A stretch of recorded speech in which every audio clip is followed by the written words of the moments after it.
Admiral? There's an Alliance training drills. Is no longer responding to our override commands. It's gone rogue.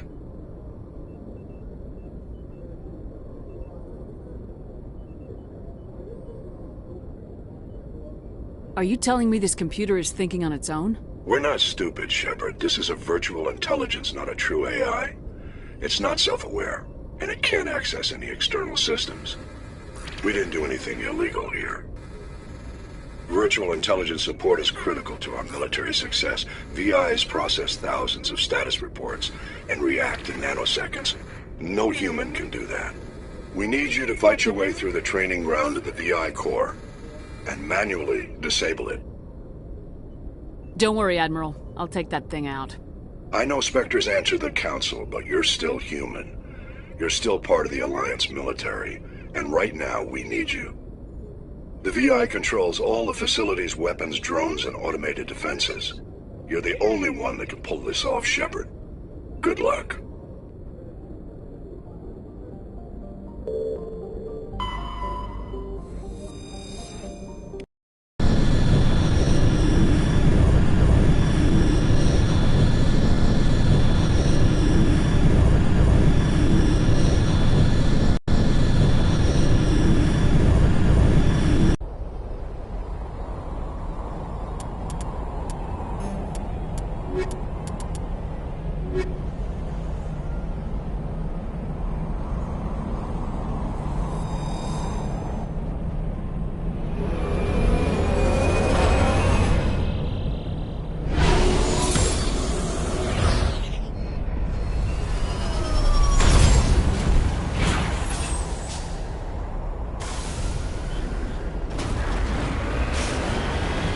I'm picking up some strange readings. Really strange, like off the damn charts. It looks like it's coming from an underground complex a few clicks away from the drop zone.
Route's a no-go. They have height and cover.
Can you hear me out there? I'm trapped. I need help. Are you okay? What happened to you? Listen, this thing I'm in is a Prothean security device. I cannot move, so I need you to get me out of it, all right? Your mother is working with Saren. Whose side are you on? What? I am not on anybody's side. I may be Benezia's daughter, but I'm nothing like her. I have not spoken to her in years. Please, just get me out of here. How did you end up in there? I was exploring the ruins when the Geth showed up, so I hid in here. Can you believe that? Geth beyond the veil! I activated the tower's defenses. I knew the barrier curtains would keep them out. When I turned it on, I must have hit something I wasn't supposed to. I was trapped in here. You must get me out, please! We'll find some way to help you. There is a control in here that should deactivate this thing. You'll have to find some way past the barrier curtain. That's the tricky part. The defenses cannot be shut off from the outside. I don't know how you'll get in here. Be careful. There is a Krogan with the Geth. They have been trying different ways to get past the barrier.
How did you get in here?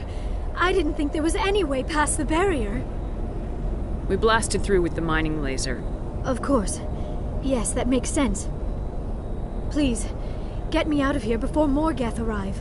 That button over there should shut down this containment field.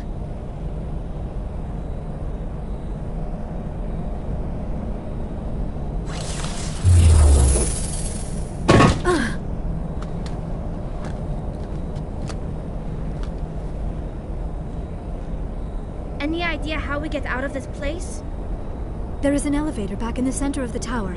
At least I think it's an elevator. It should take us out of here. Come on! I still cannot believe all this. Why would the Geth come after me? Do you think Benezia's involved? Saren's looking for the conduit. Think fast, Miss Prothean expert. The conduit? But I don't know... What the hell was that? These ruins are not stable. That mining laser must have triggered a seismic event. We have to hurry. The whole place is caving in. Joker, get the Normandy airborne and lock in on my signal. On the double, mister! Aye, aye, Commander. Secure and away. ETA 8 minutes. He needs to move faster.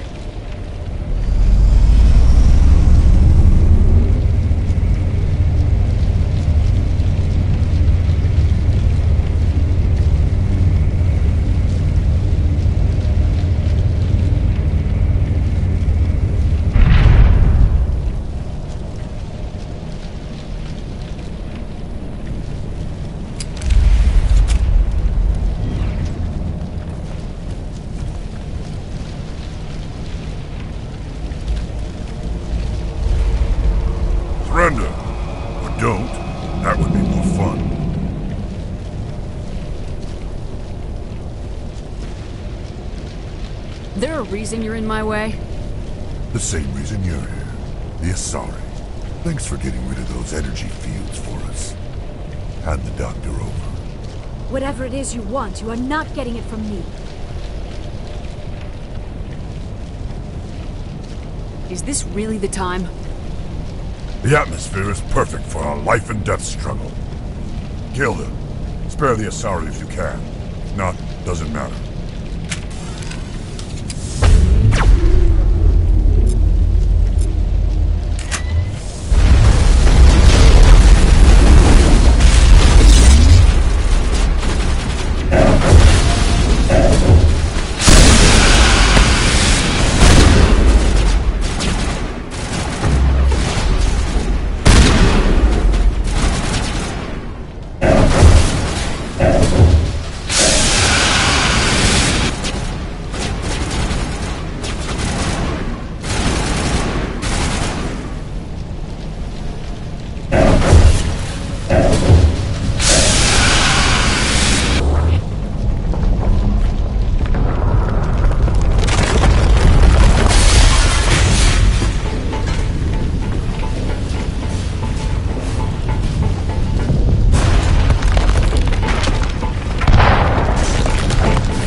Too close, Commander. 10 more seconds we would have been swimming in molten sulfur. The Normandy isn't equipped to land in exploding volcanoes. They tend to fry our sensors and melt our hull. Just for future reference. We almost died out there, and your pilot is making jokes? Joker pulled our asses out of there. I think he's earned the right to a few bad jokes. Must be a human thing. I don't have a lot of experience dealing with your species, Commander. But I am grateful to you. You saved my life back there, and not just from the volcano. Those Geth would have killed me or dragged me off to Saren. What did Saren want with you? Do you know something about the conduit? Only that it was somehow connected to the Prothean extinction. That is my real area of expertise. I have spent the past 50 years trying to figure out what happened to them. Just how old are you exactly? I hate to admit it, but I am only 106. Damn! I hope I look that good when I'm your age.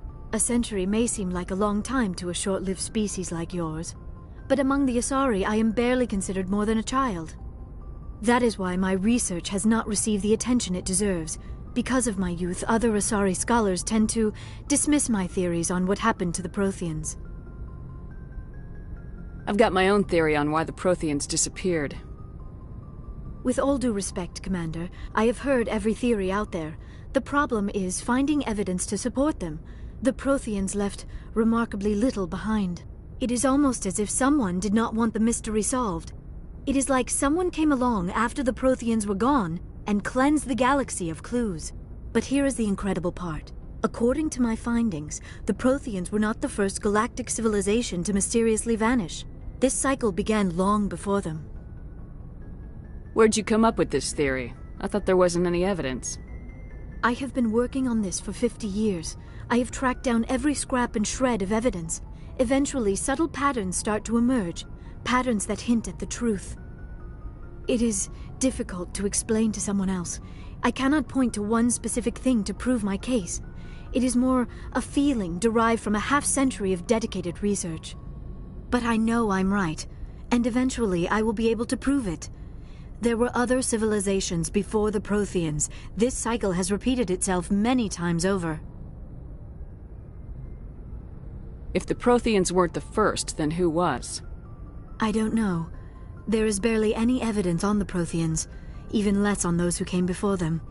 I cannot prove my theory, but I know I am right.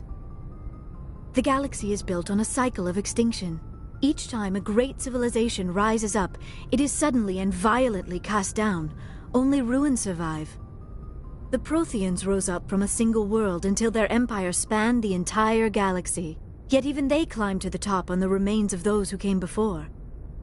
Their greatest achievements, the mass relays and the Citadel, are based on the technology of those who came before them. And then, like all the other forgotten civilizations throughout galactic history, the Protheans disappeared. I have dedicated my life to figuring out why. They were wiped out by a race of sentient machines, the Reapers. The Reapers? But I have never heard of. How do you know this? What evidence do you have? There was a damaged Prothean beacon on Eden Prime. It burned a vision into my brain. I'm still trying to sort out what it all means. Visions? Yes, that makes sense. The beacons were designed to transmit information directly into the mind of the user. Finding one that still works is extremely rare. No wonder the Geth attacked Eden Prime. The chance to acquire a working beacon, even a badly damaged one, is worth almost any risk. But the beacons were only programmed to interact with Prothean physiology. Whatever information you received would have been confused, unclear.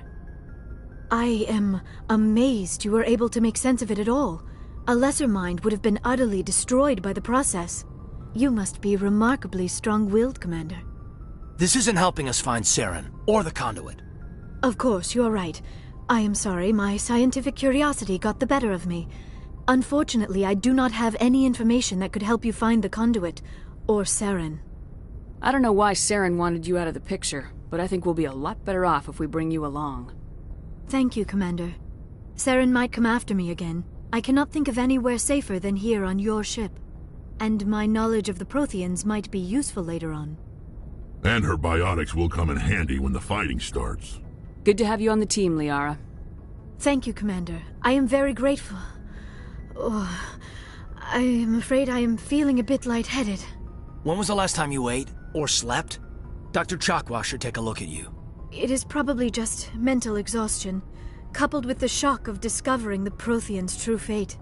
I need some time to process all this. Still, it could not hurt to be examined by a medical professional. It will give me the chance to think things over. Are we finished here, Commander? We can talk again after you've seen the doctor. The rest of you, dismissed. Mission reports are filed, Commander. You want me to patch you through to the Council? Patch him through, Joker. Setting up the link now, Commander. We've received your report, Commander. I understand Dr. Tassoni is on the Normandy. I assume you're taking the necessary security precautions. Don't tell me how to do my job. You are free to act as you see fit, Commander. Our role is to offer guidance and advice. It's up to you if you're smart enough to listen. I don't need this. Communications cut, Commander.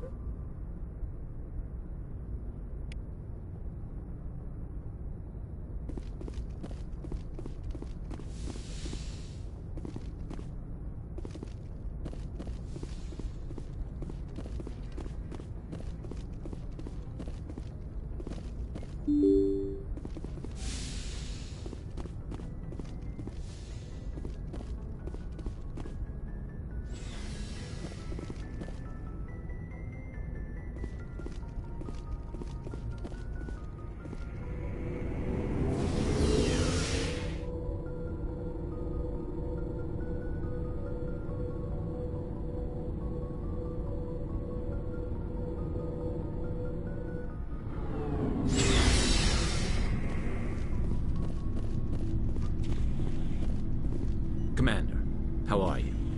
Why did you want to be a C-Sec officer in the first place? That's a good question. There were several reasons, I guess. Like what? Probably the same as most officers. I wanted to fight injustice, wanted to help people. I guess my father had something to do with it too. He was C-Sec, one of the best. I grew up hearing about his accomplishments or seeing his picture on the vids after a big arrest. He's taking my resignation pretty hard. He's not impressed that you're going after Saren? My father's a C-Sec man to the bone. Do things right or don't do them at all, he says. He thinks I'm being too rash, too impatient. He's worried I'll become just like Saren. He actually talked me out of becoming a Spectre when I was younger, for the same reasons. You were asked to be a Spectre? Well, I was targeted as a possible Spectre candidate. Me and about 1,000 other Turian military recruits. I could have received special training, but my father didn't like it. He despises the Spectres. He hates the idea of someone having unlimited power with no accountability. He wouldn't like you, Commander. No offense. Not all Spectres are like Saren, you know. Of course not. But Saren's not going to play by our rules, C-Sec's rules. If you want to nail Saren, you need to send someone who isn't restricted by policies and procedures. You're a quick learner, Garrus. We'll beat him at his own game. It's the only way to stop someone like him. I'm right behind you, Commander.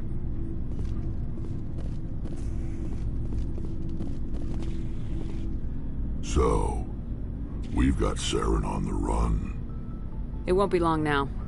Saren's good, but I'm better. Good. He's rotten. To the core. I could tell as soon as I met him. Why didn't you tell me this sooner? I would've if I thought it was important. I think I'd like to hear about it just the same.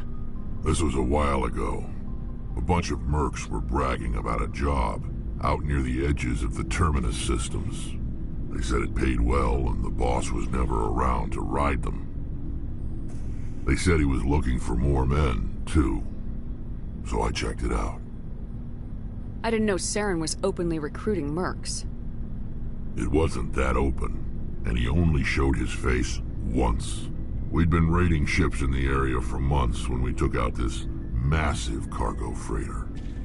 Our biggest haul yet.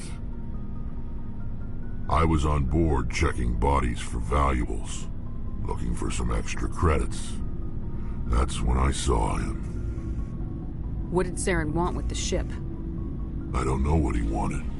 He was just moving through the ship, watching. A couple of the mercs called him by name, but he never spoke to them. Never spoke to anyone. I had a really bad feeling about him, so I got the hell out. Didn't even wait to get paid. What kind of cargo was the freighter carrying? What was Saren after? I don't know. All I saw on that ship was food and medical supplies. There were some basic weapons, but nothing big. If there was anything of value on that ship, I didn't see it. That's why I didn't mention it sooner. Whose ship was it? It was a Volus trading vessel. Big one. Lots of guards. But they were no match for us. That's the only time you saw him? Yeah. Didn't even know who he was. Still wouldn't if I hadn't joined up with you. But my instincts were right. Every other merc on that mission turned up dead within a week. Every damn one. So long, Rex. Shepard.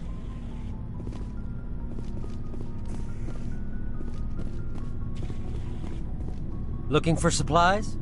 Let's see what you got. You bet, Commander.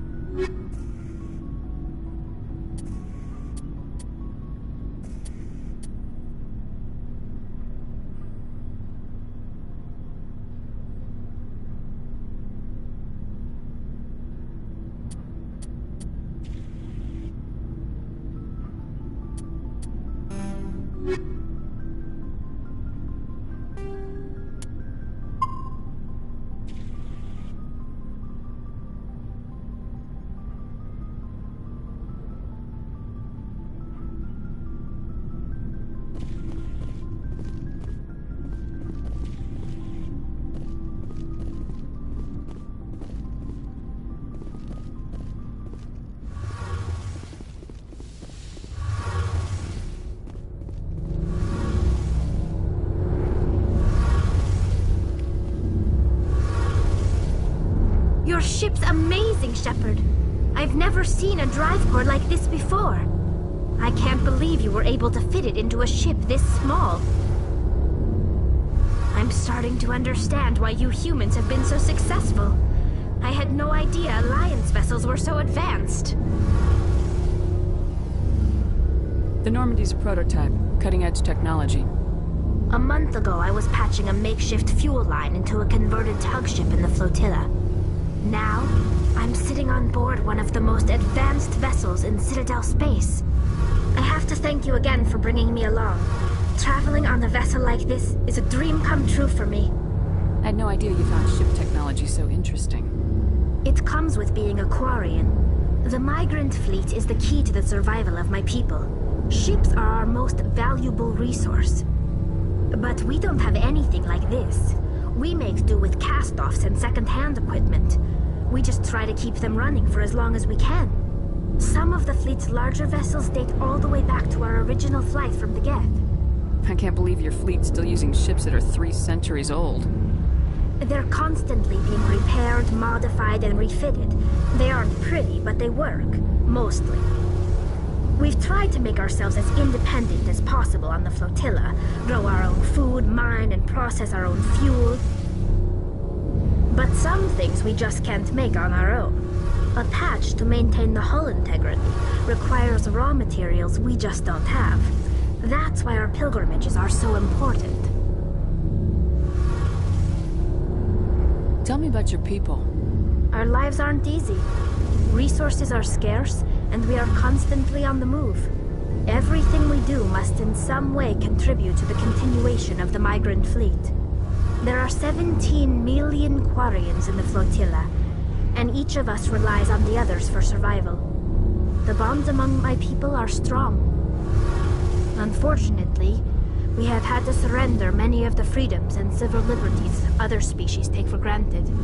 What kind of freedoms? Well, it's illegal for parents to have more than one child. If our population grows too much, it would strain our resources to their breaking point.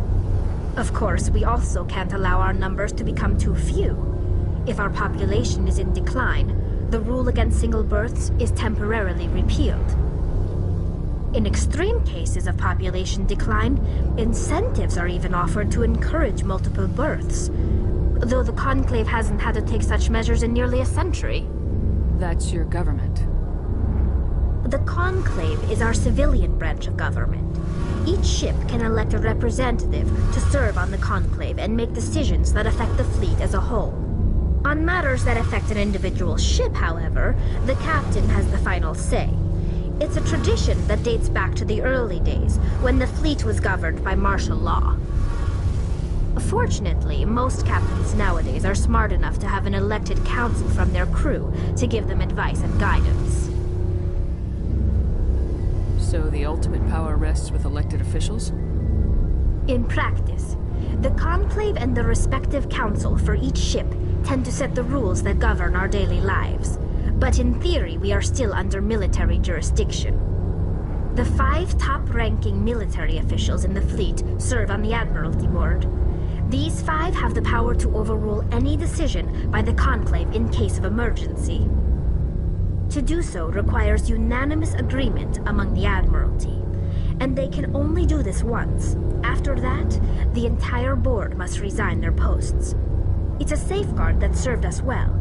In nearly 3 centuries, the Admiralty Board has only overruled the Conclave 4 times. I want to know more about the Geth. I doubt I can tell you anything you don't already know. It's been almost 3 centuries since they drove my people into exile. All I know is the story of their origins. What they were when we created them, and how they turned on us. Interesting. The Geth were originally created to serve as an automated manual labor force. Initially, their intelligence was as limited as any VI.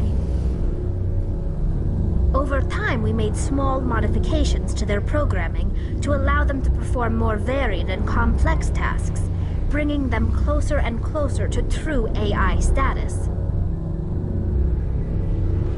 How come the Council didn't step in and stop you? This wasn't true AI research. We may have been skirting the bounds of the law, but we never did anything that was actually illegal. The changes were so insignificant, so gradual, that we were able to control them. Or so we thought. But one thing we underestimated was the power of the neural network. A million Geth thinking simultaneously created an inherently unstable matrix. So the Geth share brain power?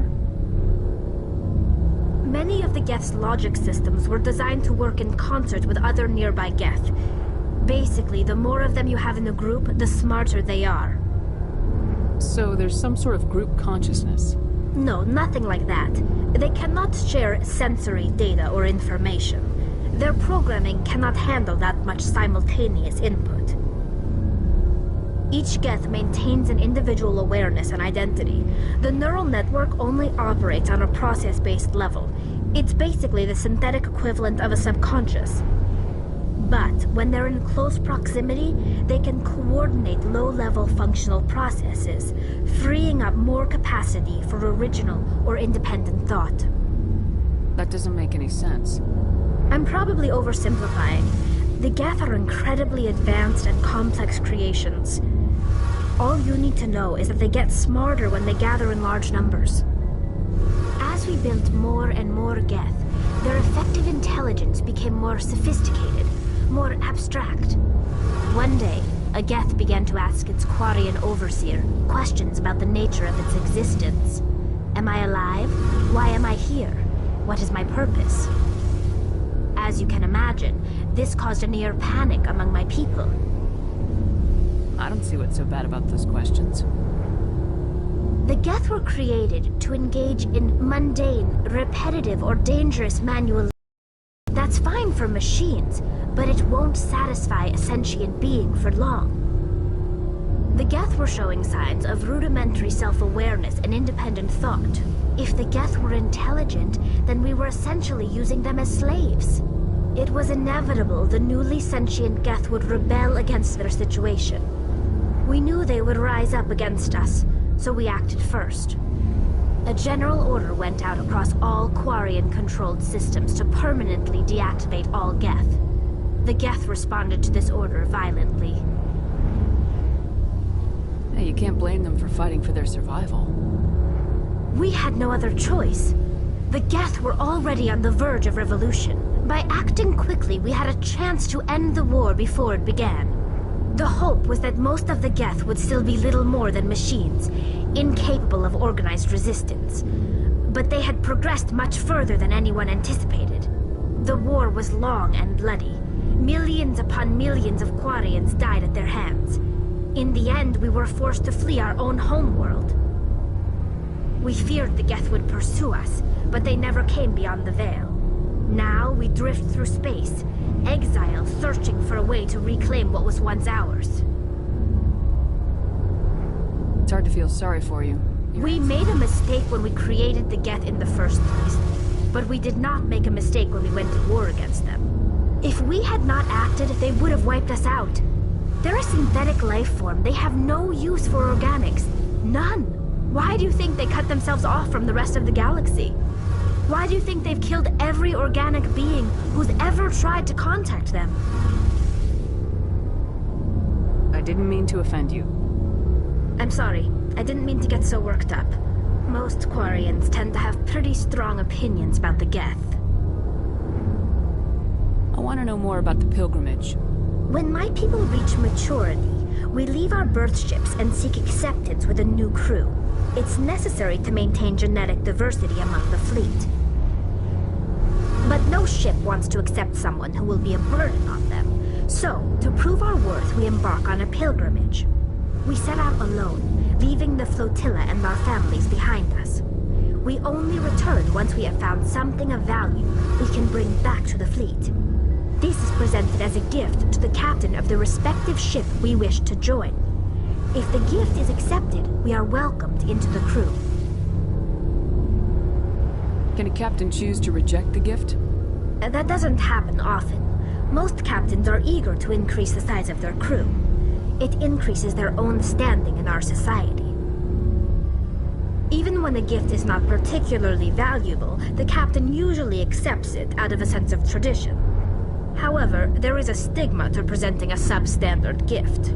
It's not the best way to make a good impression on a new community. Most pilgrims don't return until they find something worthwhile. can't believe they just send you off alone. It's not like they just cast us out. Before we leave, we are given lessons in how to survive outside the flotilla, and given gifts to help us on our journey. We also receive implants to fight off sickness and disease. Generations of living in an isolated and highly controlled environment have left our immune systems weaker than most. By the time we leave the fleet, we are well equipped for the pilgrimage. This is a rite of passage for all Quarians. If it were dangerous, our numbers would suffer. Virtually every pilgrimage ends with a triumphant return and the ritual presentation of the gift to one of the fleet's captains. I want to talk about something else. Like what?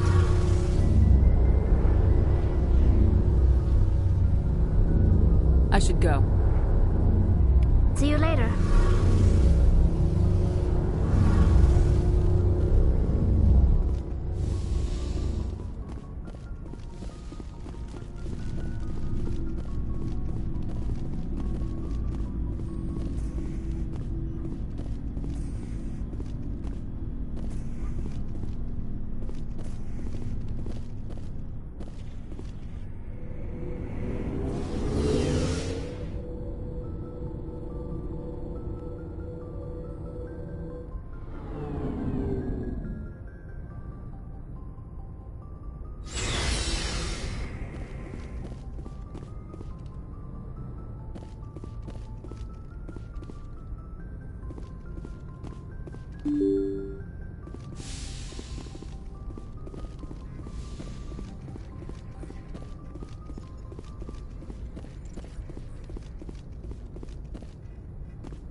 Message coming in. Patching it through. I've received some information I thought you'd want to see, Commander. Someone is killing former Alliance scientists. There have been 4 deaths in the past month. Former scientists? Sounds like someone has a project they'd like to keep secret. We found a connection between the scientists and you. They all worked on a classified project several years ago, on a cruise.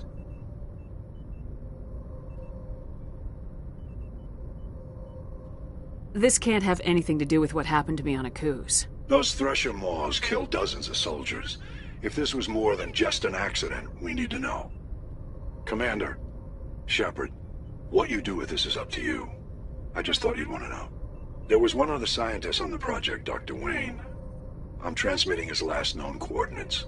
Good luck. 5th Fleet out.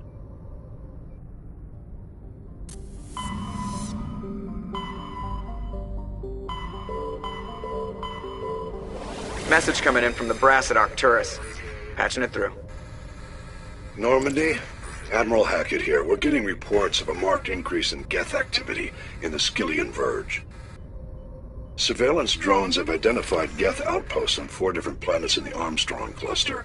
We need someone to take them out. We have any idea what they're after? Hard to say.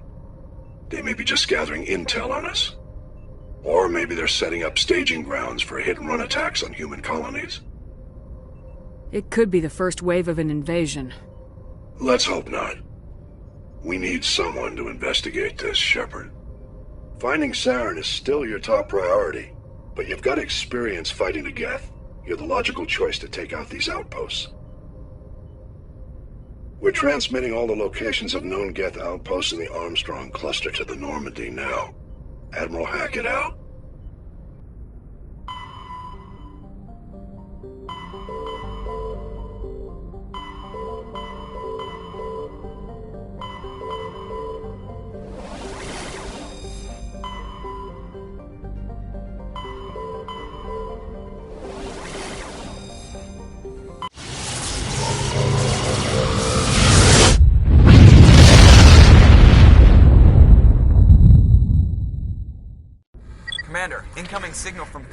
HQ on the Citadel.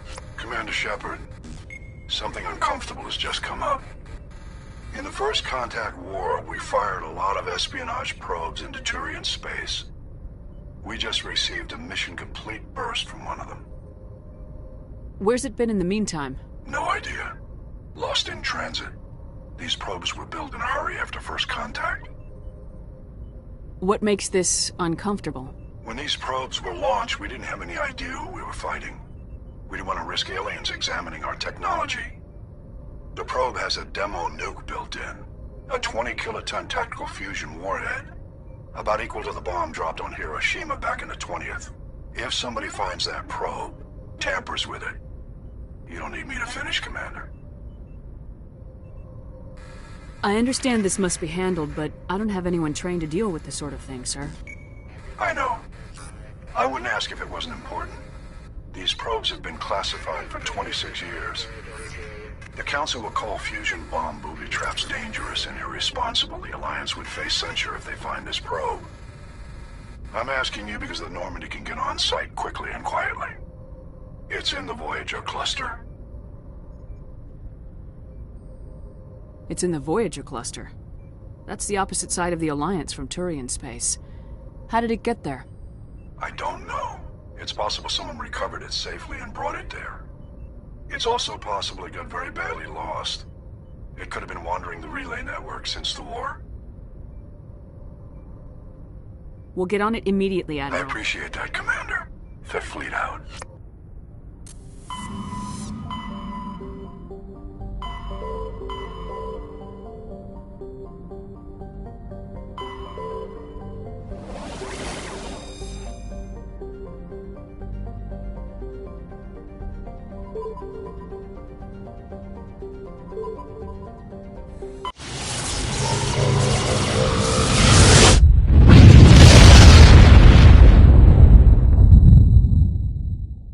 Message coming in.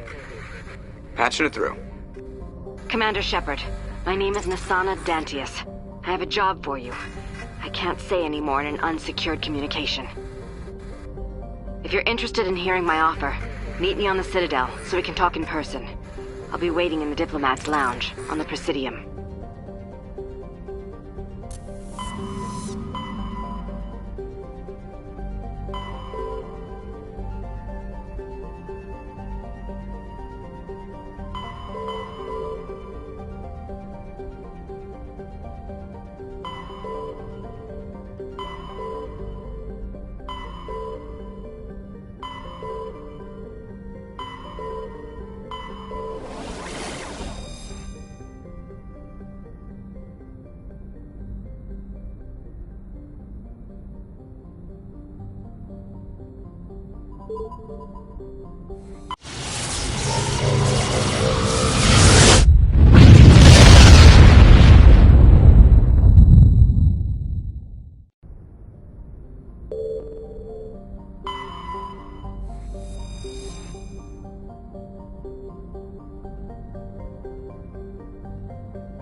Message coming in, Commander. Big surprise, the Alliance needs you again. Shepard, this is Admiral Hackett with Alliance Command. We've got a mission for you. An Alliance officer named Major Kyle has set up a small compound in the Hulking Eta cluster. He's attracted a number of followers, mostly biotics. He's become an outspoken critic of the Alliance, and we believe he's mentally unstable. This could be trouble, Shepard. What kind of proof do you have that the Major is dangerous? 3 days ago, we sent 2 Alliance representatives to meet with him at his compound. They've disappeared. We believe Kyle and his followers killed them. That compound is a cult, Shepard. They call him Father Kyle now. He set himself up as some kind of religious leader. You said his followers were biotics? Yes. Major Kyle never showed any biotic tendencies himself, though. I think he's just latched onto a group he identifies with. Many biotics feel marginalized or ostracized by society. Kyle probably sees them as victims who need his protection, and they see him as someone who will fight for them. Unfortunately, he's convinced them that the Alliance is somehow responsible for all their problems. We can't let him go on like this. What were those Alliance representatives to Major Kyle about? They wanted to bring him back to an Alliance facility for treatment. Major Kyle served us faithfully for many years. We weren't going to abandon him. Given his state of mind, however, he probably saw them as a threat. We're almost certain he had his followers killed him. What else can you tell me about Major Kyle? He used to be a model soldier, but something happened to him at Torfin. Too many Alliance soldiers died under his command. Couldn't cope with the guilt. His psych evaluations showed he couldn't handle the stress of command anymore. He was given an honorable discharge in early retirement. We'd hoped he would get better in time, but we underestimated how far gone he was. Now it looks like it's too late. I might be able to end this without violence. That may not be possible, Commander. We don't want a bloodbath, but Kyle is dangerous. I'll trust you to use your judgment. Hack it out.